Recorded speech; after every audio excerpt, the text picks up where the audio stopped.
अरे क्या है तुझे, है क्या है? मुझे नहीं, तुम्हें क्या है? कैसा पागलपन है ये?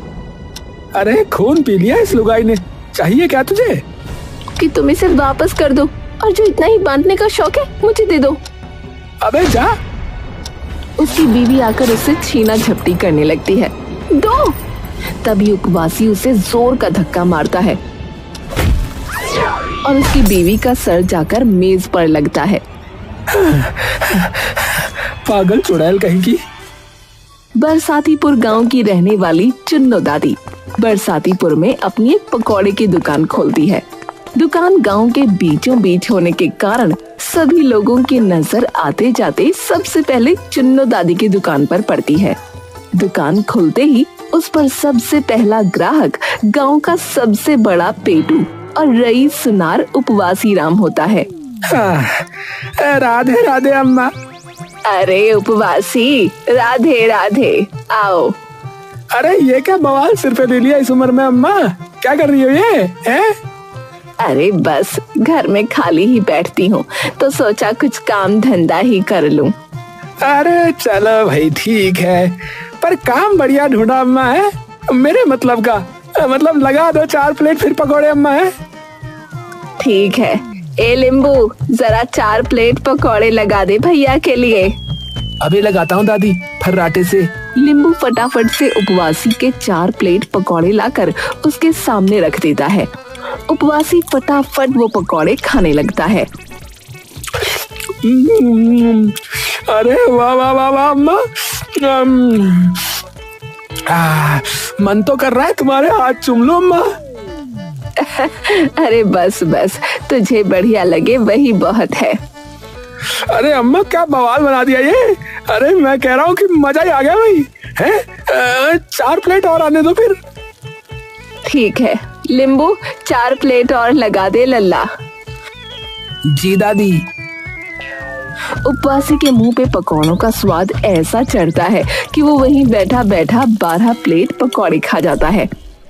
हाँ अम्मा मजा ही आ गया आज तो, वाह वाह वाह।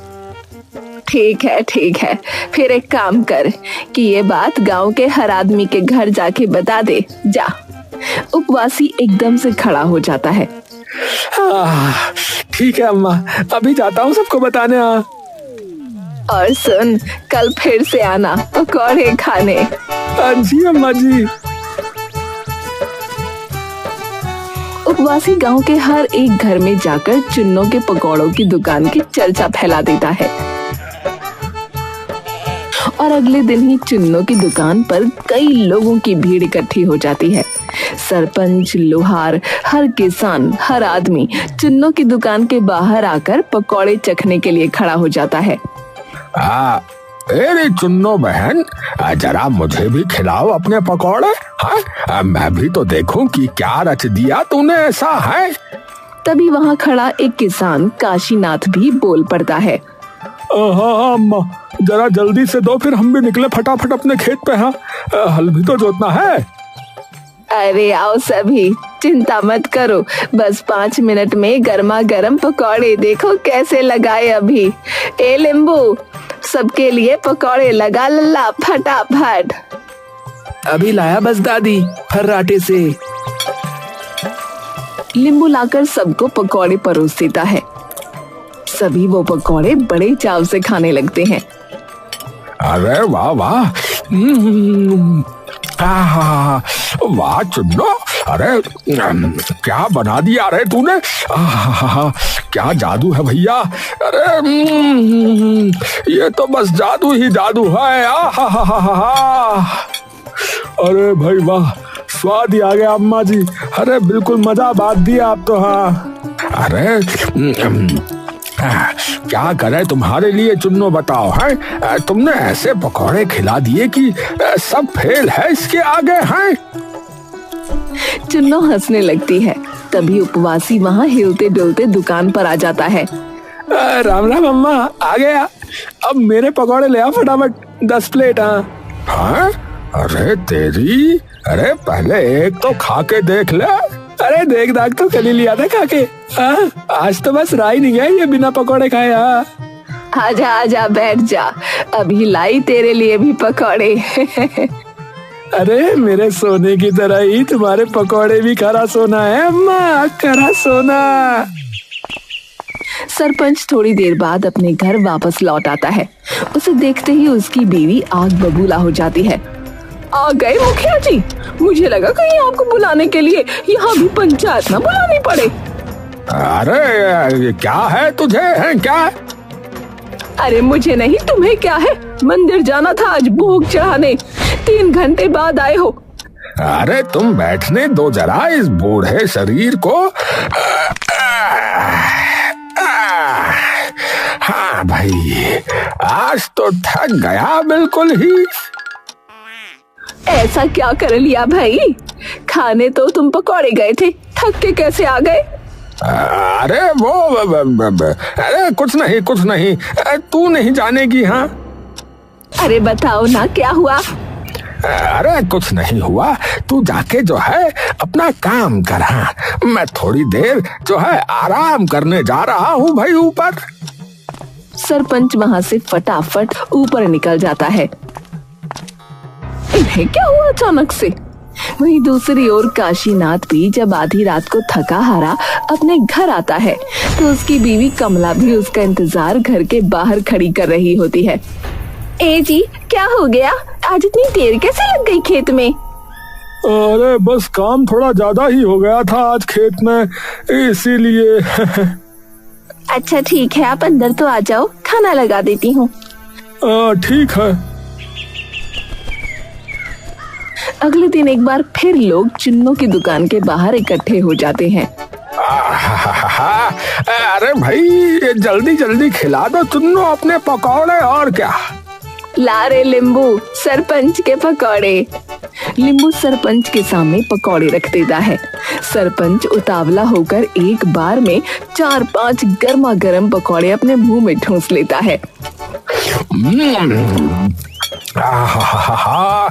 अरे भैया गरम गरम, बढ़िया बढ़िया, नरम नरम पकौड़े। भैया बहुत ही बढ़िया, भैया बहुत ही मजा आ गया। सभी लोग पकौड़ों पर टूट पड़ते हैं। तभी एक छोटी सी बच्ची रिमी भी भीड़ देखकर दुकान पर आ जाती है। दादी दादी, चुन्नो उस बच्ची की ओर बड़े अविश्वास से देखती है। क्या है? दादी दादी, मुझे भी पकौड़े दे दो ना, मैंने बहुत देर से कुछ नहीं खाया है। पैसे हैं ये पकौड़े खरीदने के? नहीं दादी, पैसे तो नहीं है मेरे पास, अब बस मुझे थोड़े से पकौड़े दे दीजिए ना, मेरा उतने में ही पेट भर जाएगा। अरे जा यहाँ से, कुछ नहीं मिलेगा। तभी रिमी अपने छोटे छोटे पैरों से दौड़कर अचानक से चुन्नों की साड़ी पैरों में से पकड़ लेती है। दादी दे दो ना, बहुत भूख लगी है, थोड़े से बस, दादी प्लीज ना। तभी चुन्नो गुस्से में आकर अपना पैर जोर से झटक देती है और रिमी दूर जा गिरती है और गिरकर बिलख बिलख कर रोने लगती है। सब लोग अचानक ये देखकर खड़े हो जाते हैं। सभी लोग बैठ जाओ और चुपचाप खाओ। सभी लोग चुपचाप बैठ जाते हैं और पकौड़े खाने लगते हैं। और तू ए लड़की, दिख मत चाहिए मुझे आगे से मेरी दुकान पे, वरना अभी जमीन पर गिराया है, अगली बार घसीट दूंगी। रिमी रोते रोते अपने घर चली जाती है और जाकर सारी बात अपने मम्मी पापा को बता देती है। रिमी का पिता जोगिंदर तभी सरपंच के घर पहुंचता है। सरपंच जी। जोगिंदर की आवाज सुनकर रंजना तुरंत बाहर आ जाती है। क्या हो गया? अरे कौन आ गया भाई? सरपंच जी, मुझे कल पंचायत बिठवानी है। अरे ठंडा हो जा पहले, हाँ? और ये बता कि हुआ क्या? अरे हुआ क्या है? अरे सरपंच जी, आप तो ऐसे बात कर रहे हो जैसे कि आपको पता ही नहीं कि हुआ क्या है। अरे उस चुन्नू ने आज मेरी फूल जैसी बेटी को लात मार दी और आपने भी सब देखा था सरपंच जी, फिर भी कुछ नहीं किया। रंजना चौंक कर सरपंच की ओर देखती है। वो तेरी लड़की थी? हाँ सरपंच जी, हाँ। अगर मेरी बच्ची ने थोड़ा सा खाने के लिए कुछ मांग भी लिया तो कौन सा पाप कर दिया ये बताइए। मुझे कल के कल पंचायत बिठवानी है, और उस चुन्नो के खिलाफ कार्रवाई कल के कल ही होनी चाहिए। हाँ अब अच्छा ठीक है, मैं कल सबको बुला के जो है पंचायत बिठवा दूंगा। है तुम आ जाना सुबह 10 बजे। जोगिंदर इतना कहकर वहां से निकल जाता है। उस लड़की को सच में तुम्हारे सामने मारा था? सरपंच चुपचाप खड़ा अपनी बीवी की तरफ देखता रहता है।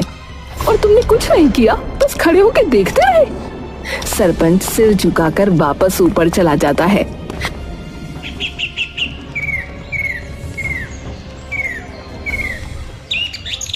अगले दिन पूरी पंचायत बैठती है, जहां चुन्नो, उपवासी, काशीनाथ, जोगिंदर और उनकी बीवियां भी मौजूद होती हैं। जोगिंदर भाई, सबसे पहले तो आप अपनी फरियाद या जो भी आपकी समस्या है वो पूरी पंचायत को विस्तार से बताइए। धन्यवाद सरपंच जी। सरपंच जी, कल सुबह मेरी बेटी इस चुन्नो की दुकान पे गई। बेचारी को भूख लगी होगी तो उसने थोड़ी सी जिद कर ली और साड़ी पकड़ ली इस चुन्नो की, लेकिन इसने मेरी बेटी को इतनी तेज अपने पैर से धकेला कि मेरी बेटी के दोनों हाथ छिल गए और ऊपर से उसे मारने की धमकी भी दी। सभी लोगों में ये सुनते ही हलचल मच जाती है। रंजना एक तरफ खड़ी होकर चुपचाप बस अपने पति सरपंच की ओर एकटक देखती रहती है। वहीं सरपंच पहले चुपचाप जोगिंदर की ओर देखता है और फिर चुन्नो की ओर। चुन्नो दूर से ही सरपंच की आंखों में आंखें डालकर इशारा करने लगती है, मानो सरपंच को वो आंखों आंखों में कोई बात कह रही हो। सरपंच और चुन्नो की आंखों आंखों के ये इशारे रंजना दूर खड़ी चुपचाप देखती रहती है। तो देखो भाइयों और बहनों, ये जबकि बात कर रहा है तब वहाँ कल मैं भी मौजूद था, तो मैंने अपनी आंखों से जो है देखा था यह सारा मामला। मैं तो बस ये कहना चाहूंगा कि इसमें चुन्नो की कोई गलती नहीं है। अरे क्या, पर आप ये कैसे? अरे तेरी बेटी उस पर चीख चिल्ला रही थी और चुन्नो की साड़ी आकर जबरदस्ती खींच रही थी और उसे उल्टा सीधा भी बोले जा रही थी, तो गलती जो है तेरी बेटी की ही है। और अगर मेरा भरोसा नहीं तो इनमें से और कई लोग भी वहाँ मौजूद थे, उनसे पूछ लो, बेझिझक पूछो। बताओ भाइयों, क्या चुन्नो ने कुछ गलत किया था? सभी लोग चुपचाप खड़े रहते हैं, कोई कुछ नहीं बोलता। अरे तो फिर खत्म करो ये सारी बात और आगे से अपनी बेटी को वहाँ आने के लिए मना कर देना। अरे पर सरपंच जी, वो बच्ची है, वो क्यों? अरे सुन लिया ना तूने कि किसी ने भी ऐसा कुछ नहीं देखा जो भी वहाँ मौजूद था। पंचायत खत्म होते ही सरपंच एकदम से रंजना की नजरों से मानो ओझल हो जाता है। रंजना उसका इंतजार पूरा दिन घर पर करती है।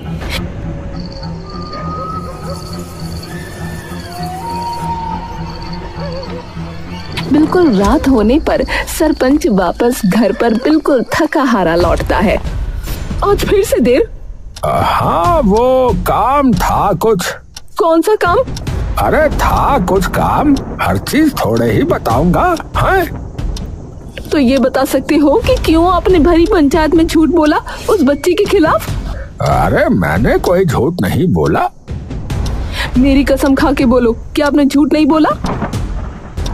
सरपंच रंजना से नजरें चुराकर उसको जवाब देने लगता है। अरे क्या चाहिए तुम्हें? है क्या ड्रामा लगा रखा है? और बस इतना कहकर गुस्से से भिनकते हुए वो ऊपर निकल जाता है। छुपा तो आप जरूर कुछ रहे हैं, वरना नजरें तो आपने पिछले 35 साल में आज तक मुझसे कभी न चुराई।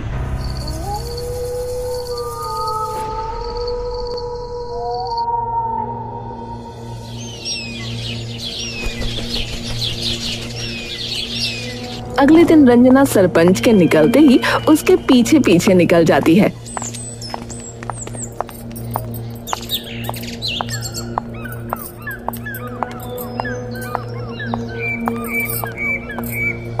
सरपंच सबसे पहले जाकर पकौड़े की दुकान पर बैठ जाता है। रंजना उसे दूर से छुप छुप कर देखती रहती है। हाँ, ले आ चुन्नो पकौड़े, ले आ। है ले आ पकौड़े। नींबू पकौड़े लाकर सरपंच के सामने रख देता है। हाँ भाई वाह। आहाहाहा, अरे भाई मजेदार, लाजवाब, एकदम कमाल भैया है। वाह भाई वाह, मजा आ गया भैया। आहाहाहा। तभी धीरे धीरे करके और लोग भी वहाँ इकट्ठे हो जाते हैं। ये सारे लोग तो कल पंचायत में भी थे। सभी लोग मजे से पकौड़े खाते हैं और तभी रंजना देखती है कि सभी लोग चुन्नों के पीछे पीछे कहीं जा रहे हैं।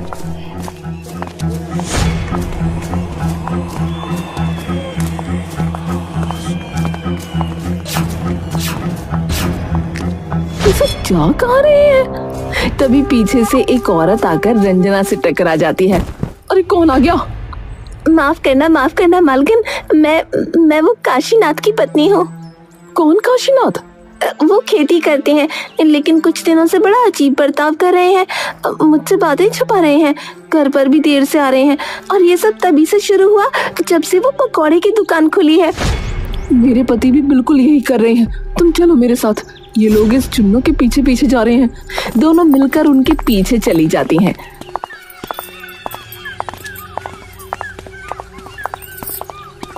सभी लोग चुन्नों के घर, जो उसके खेत के बगल में होता है, वहां आकर रुकते हैं।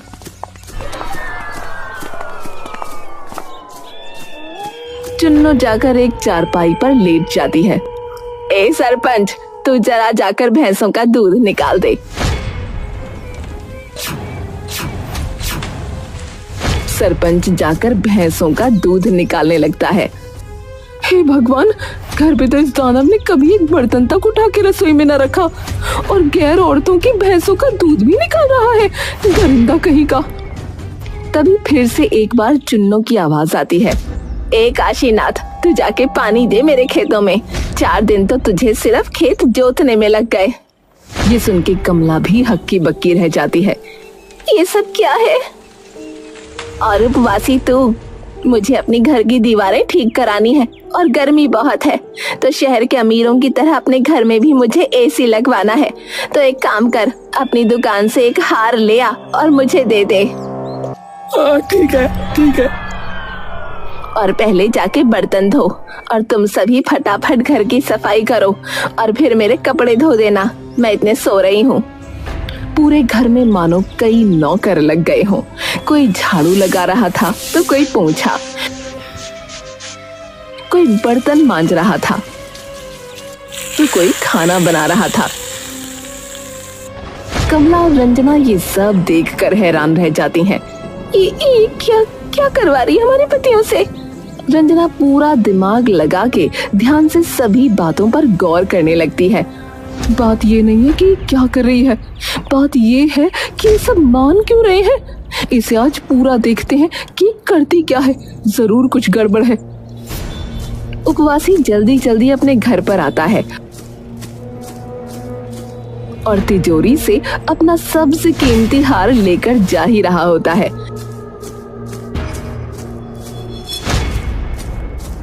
कि तभी उसकी बीवी उसे पीछे से रोक लेती है। कहाँ जा रहे हो उसे लेके? अरे तू हट जा, अम्मा ने मांगा है, उसे देना है। पैसों में ना। अरे तू हट ना। इतना महंगा हार उसे मुफ्त में दे रहे हो, पागल हो गए हो क्या? अरे क्या है तुझे, है क्या है? मुझे नहीं, तुम्हें क्या है? कैसा पागलपन है ये? अरे खून पी लिया इस लुगाई ने, चाहिए क्या तुझे? कि तुम इसे वापस कर दो, और जो इतना ही बांटने का शौक है मुझे दे दो। अबे जा। उसकी बीवी आकर उससे छीना झपटी करने लगती है। दो। तभी उपवासी उसे जोर का धक्का मारता है और उसकी बीवी का सर जाकर मेज पर लगता है। पागल चुड़ैल कहीं की। तभी उसकी बीवी धीरे से उठकर उसका पीछा करने लगती है।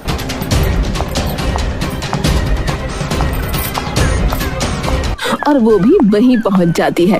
वो चुन्नों के घर में घुसने ही वाली थी कि तभी पीछे से कमला और रंजना उसे अपनी तरफ खींच लेते हैं। कमला उसके सर से बहता खून देखकर एकदम घबरा जाती है। रंजना उसके सर पर अपनी चुन्नी रख देती है। ये कैसे हुआ? पता नहीं मौसी, इन्हें क्या हो गया? आज इतना महंगा हार घर से लेकर चले गए इस चुन्नों को देने। हाँ, उसने कहा तो था। हमारे पतियों के साथ ये क्या कर रही है बुढ़िया? उनसे पता नहीं क्या क्या करा रही है, घर पर साफ सफाई करवा रही है। अरे तू चिंता मत कर, और जैसे ये निकलेंगे तो हम ये देखेंगे कि चुन्नू करती कैसे है ये सब।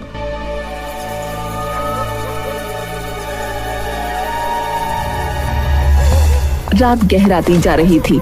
सारे मर्द थक कर चुन्नू के घर से निकल गए। बस 3 परछाइयां, रंजना, कमला और उपवासी की बीवी चुपचाप इंतजार करती रहीं। जैसे ही आखिरी आदमी दरवाजे से बाहर निकला, तीनों औरतें दबे पांव पीछे पीछे चल पड़ीं।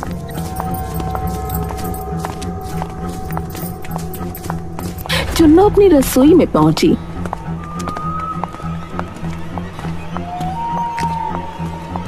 पहले तो वो एकदम सामान्य ढंग से आलू काटने लगी, तेल गरम करने लगी। कढ़ाई से छन छन की आवाज गूंज रही थी। औरतें हिचकते हुए झांक रही थीं। ये तो सब ठीक ही कर रही है, लेकिन अगले ही पल उसका असली खेल शुरू हुआ। चुन्नू ने अपनी अलमारी से एक काला कपड़ा निकाला, जिस पर लाल धागे से तिकोनी आकृतियां बनी हुई थीं। उसने नींबू और 7 मिर्च का गुच्छा लिया, पकौड़ों की थाली के ऊपर 3 बार घुमाया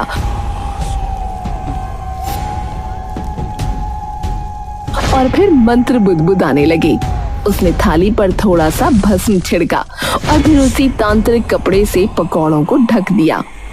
चुन्नू की आंखें चमक रही थीं। बस अब इन पकौड़ों को खाकर ये मूर्ख मेरे आदेश को मानेंगे। सरपंच से लेकर काशीनाथ तक सबकी जमीनें, सबकी बीवियां, सब मेरा होगा। बरसातीपुर अब मेरा गुलाम गांव बनेगा। लिंबू पास खड़ा हंस पड़ा। अम्मा, फिर तो आप सबसे बड़ी मालकिन बन जाओगी ना? हाँ रे, सब कुछ मेरा होगा, कोई न टोक पाएगा मुझे। ये सुनकर तीनों औरतों के होश उड़ गए। अरे ये तो गांव ही हड़पने चली है। हमारे मर्द इसके गुलाम बन चुके हैं। अब नहीं, आज इसे उसी के जाल में फंसाएंगे। इसी बीच चुन्नू ने थाली से एक पकौड़ा उठाया और आंखें मूंद कर उसमें फूंक मारने लगी। ठीक उसी पल औरतें टूट पड़ीं। रंजना ने उसका हाथ पकड़ लिया, कमला ने पीछे से उसके शरीर को जकड़ लिया और उपवासी की बीवी ने वही पकौड़ा उठाकर जबरदस्ती उसके मुंह में ठूंस दिया। चुन्नू की आंखें उलट गईं, उसका शरीर कांपने लगा, काले कपड़े से धुआं सा उठने लगा और सारा जादू उसी पर उल्टा पड़ गया। वो जमीन पर गिर पड़ी, कराहते हुए चीखी, नहीं, ये नहीं हो सकता। रंजना ने उसका चेहरा जोर से पकड़ लिया। अब तू ही सबको सच्चाई बताएगी। हर घर जाकर बता कि तूने कैसे सबको अपने जादू से गुलाम बनाया। फिर अपनी दुकान को अपने हाथों से आग लगा और हमेशा के लिए इस गांव से चली जा। हाँ, मैं करूंगी, सब सच बताऊंगी।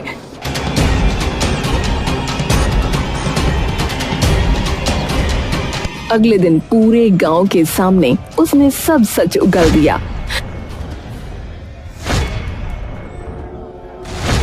अपनी दुकान को आग लगाई